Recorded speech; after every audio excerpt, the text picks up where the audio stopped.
Following my father's funeral, a period when discussions about inheritance were common, my brother-in-law, who is married to my sister Sharon, surprisingly claimed that all of my father's assets, including $7 million in cash and stocks, should solely belong to Sharon, the eldest child.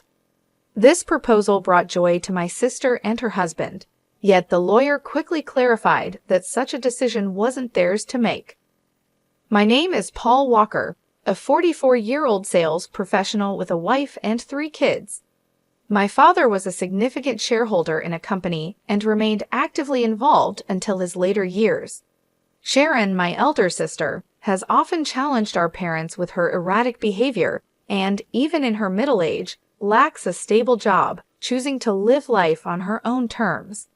Our relationship has been distant, primarily due to my disapproval of her actions. When Sharon turned 52, she unexpectedly introduced us to Russell Brand, a younger, handsome man with a laid-back attitude, and announced their engagement. Despite her financial instability, Sharon didn't hesitate to ask for a substantial sum from our father to cover wedding expenses, quickly depleting it and then audaciously requesting more.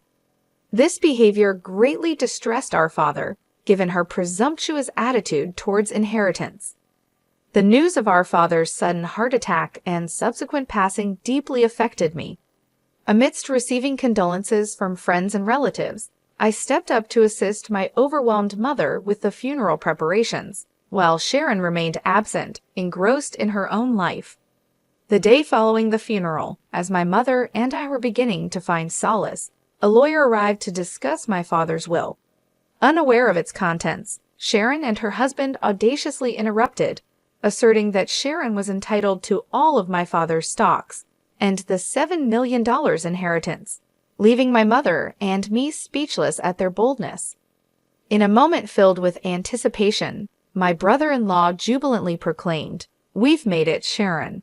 This inheritance sets us for life," his fist cutting through the air in triumph. The lawyer, taken aback by such presumption, intervened with a caution, capturing my sister's fierce gaze. He looked at them both squarely and revealed, "Sharon, you have no claim to the inheritance." My sister and her husband, visibly shocked, countered with disbelief, arguing that as the eldest daughter, Sharon was naturally entitled to everything. It was evident my brother-in-law had placed all his bets on this inheritance, convinced it would all go to my sister. Their confusion only deepened when the lawyer, with a gentler tone, dropped a bombshell. "Were you unaware that Sharon is not Mr. Paul's biological child?" Instantly, the color drained from my sister's face as she turned to our mother, her eyes wide with panic. Our mother, her expression a mix of emotions, faced a moment of truth I had long been aware of. My sister was a half-sibling, a fact that had been hidden from her. Confronting our mother, Sharon's voice trembled. "What does this mean?" To which our mother confessed, "Sharon, you come from my first marriage." The revelation stunned Sharon, who had always playfully claimed the title of the favored child. Her husband, trying to grasp at straws, argued that Sharon, being legally adopted, must still be entitled to a share of the inheritance. "That's what I assumed," Sharon supported, yet our mother's next words shattered that belief. There had been no formal adoption. In disbelief, Sharon protested, "But I'm the eldest daughter." Dad even acknowledged it. Her frustration now turned towards me accusingly. "You're going to let him take everything?" she challenged. Annoyed by her sense of entitlement, I couldn't help but respond, pointing out her continual reliance on our father's generosity despite it. As they insisted on the fairness of a father's support for his daughter, I was reminded of how my sister used his financial aid not for growth, but to bail herself out of recurring predicaments. It was then that Mrs. Paul, our mother, who had been silent, suggested, "Perhaps it's time Sharon reviewed the will as well." Caught off guard, Sharon panicked, "The will? I don't know anything about that." It was her lack of attention and engagement that had led to this moment. Our father had intended for us to discuss the will together when he drafted it, but Sharon, uninterested at the time, chose leisure over family matters. Highlighting the omission from the will, I saw my brother-in-law's frustration flare as he sharply questioned Sharon. "What were you thinking?" This mattered. The realization dawned that they had to confront the contents of my father's will. The lawyer clarified that the inheritance was designated for me and my mother, citing my father's hesitance to adopt Sharon due to her indifferent attitude towards me, her spending habits, and her overall conduct. Sharon was visibly shaken by the news that she had no legal claim to any inheritance. At this revelation, my brother-in-law's temper escalated, accusingly pointing out to Sharon, "You promised there was wealth." His attitude became threatening, shocking my mother and Sharon, though I wasn't surprised given his history of greed and opportunistic behavior. He coldly told Sharon not to return until she had secured some money, revealing his true motives and leaving everyone in dismay as he abruptly left the scene. Feeling betrayed and cornered, Sharon turned her frustration towards us, particularly our mother, lamenting, "Why wasn't I legally adopted? It's unfair that the inheritance bypasses me." Her outburst was raw and filled with a sense of betrayal, causing a stir that the lawyer witnessed with a seasoned calm. When Sharon accused me of being the undeserved beneficiary simply because I was our father's biological son, her words cut deep. But I realized that my existence was not the root of her exclusion. It was her actions and choices. Before the situation could escalate further, the lawyer intervened, warning that her behavior could lead to legal consequences, a reminder that made Sharon pause, likely recalling her previous misdemeanors. As time passed, the inheritance process concluded smoothly, thanks in part to the lawyer's expertise, leaving no room for further dispute from Sharon or her husband. Despite their initial discontent, my mother decided to give Sharon some financial assistance, a gesture I chose not to comment on. Their subsequent disappearance with the funds only underscored their true intentions, leaving a bitter impression among our relatives who were privy to the saga. Seeking to uplift our spirits, I organized a family meal with my mother, wife, and daughter. The outing, suggested by my wife, brought a noticeable change in my mother's demeanor, brightened by the presence of her granddaughter, offering a moment of joy amidst the ongoing family turmoil. During a moment of calm, I suggested to my mom, "How about moving in with us?" But I was quick to add, knowing the unpredictability tied to my sister, Sharon, she might drop by, seeking help, especially financial. We should be cautious not to enable her too much. My mom's hesitation was palpable. Sharon, despite everything, was her daughter, and the prospect of potentially inviting conflict held her back. I left the offer open for her to ponder as we approached our ancestral home, only to be greeted by an unexpected sight. Lights on in what should have been an empty house. Suspecting Sharon might have returned, I proposed, "Let's have a quick coffee inside," as we got out of the car. Suddenly, a car charged towards us, missing us by a whisker, but in protecting my wife and responding to my daughter's alarmed cry, I ended up in a flower bed, slightly injured by the fleeting touch of the car, which eventually crashed into the garage entrance. My wife and daughter rushed to my aid, while my mother, frozen with shock, watched from the doorway. The incident led to my hospitalization overnight, and I later found out that Russell Brand, my brother-in-law, was behind the wheel, claiming a mix-up between the accelerator and the brake, a story I found hard to swallow. When my mother and sister visited me in the hospital, Sharon's response to my condition was chilling, hinting at her disappointment in my resilience, almost as if she had hoped for a more beneficial outcome for herself. I couldn't resist commenting on her apparent wish for my demise to claim the inheritance, noting her unease as she diverted her gaze. I then revealed that our mother intended to relinquish her inheritance in my favor, making any drastic actions from their side futile.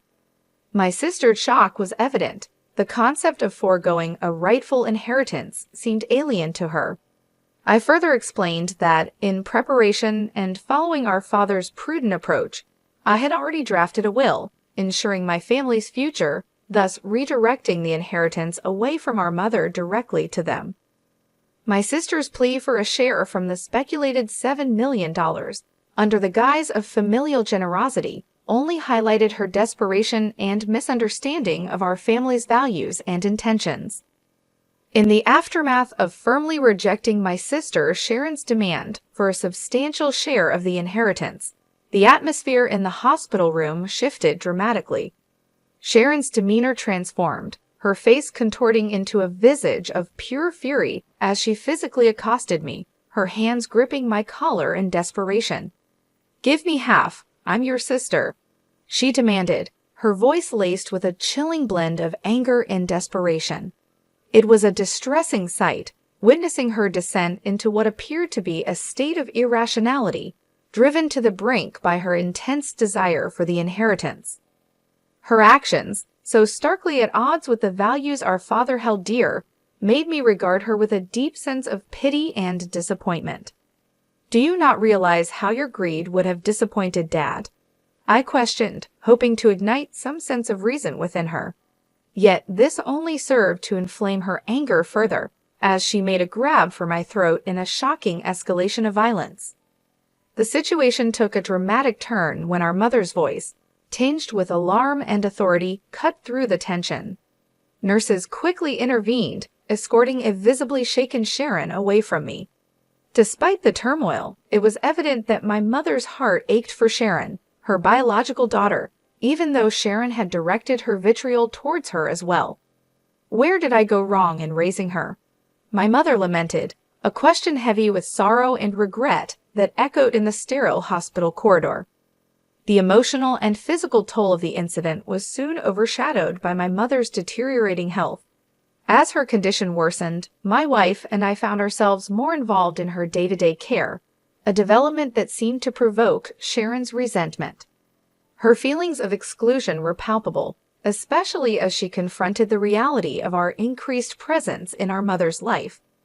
This tension reached a boiling point when Sharon, in an abrupt phone call, insisted that she and Russell would take over caring for our mother, effectively sidelining my wife and me. Her declaration was unexpected and filled with a certainty that brooked no argument. Despite my attempts to reason with her, to discuss what was best for our mother, Sharon remained unmoved, ending the call with a finality that left us stunned. Confirming this sudden shift with my wife, who had received a similar message, we were both left concerned for our mother's well-being, especially considering Sharon and Russell's lack of experience in caregiving and household management. Surprisingly, Russell claimed to have some caregiving experience, a small comfort given our mother's still manageable level of independence. Yet this reassurance was short-lived. Within a month, a grave medication error sent our mother to the hospital, her condition alarmingly frail. It was a mistake that was unlike her, known for her meticulousness, especially with her medication. As my wife remained by my mother's bedside, offering the support and love she needed, I ventured back to the family home. What greeted me was a scene of neglect, a bare refrigerator, a poignant reminder of my mother's once vibrant love for cooking, and the absence of the household help that had been a staple in our family's life. The disarray spoke volumes of the care or lack thereof that Sharon and Russell had promised, casting a long shadow over their capability to manage the responsibilities they had so confidently claimed they could handle.